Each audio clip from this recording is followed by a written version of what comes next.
80 word प्रति minute की speed में डिक्टेशन रिकॉर्ड हो रही है। Ready, start. भारत के लोगों ने लगभग 200 वर्षों तक अंग्रेजी राज्य में परतंत्रता को गहराई से महसूस किया था। परदेशी के प्रति गुस्से और विद्रोह का अभाव तो भारत के लोगों को पिछले 1000 वर्षों से था, जब वे भारत में आई अनेक आक्रांता शक्तियों से जूझते रहे और अपना मूल सांस्कृतिक जीवन सुरक्षित रखकर जीवन यापन भी करते रहे।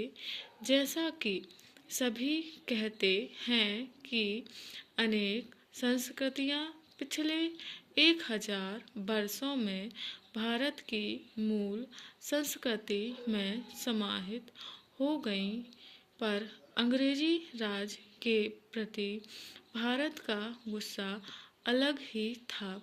वह राज एक ऐसी संस्कृति भी साथ लेकर आया था जो इस देश की शिक्षा, खेती किसानी और देश के मूल जीवन राग को ही नष्ट कर रहा था। अपने सांस्कृतिक क्षय की चिंता में भारत की विभिन्न जातियों और समुदायों के लोग 19वीं सदी के प्रारंभ से ही ईस्ट इंडिया कंपनी के विरुद्ध अपने गुस्से का इजहार करने लगे थे और वह ताकत भी इकट्ठा करने लगे थे जो आज़ादी का महासमर लड़ने के काम आई।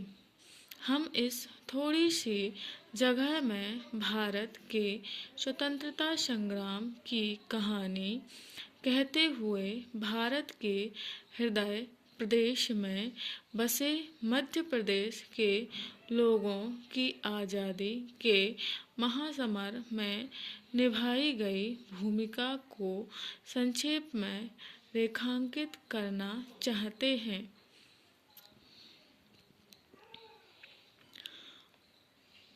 सीहोर और भोपाल में इस महान जन क्रांति में अगर कुछ हुआ तो वह था सीहोर कैंटोनमेंट के सिपाहियों का विद्रोह।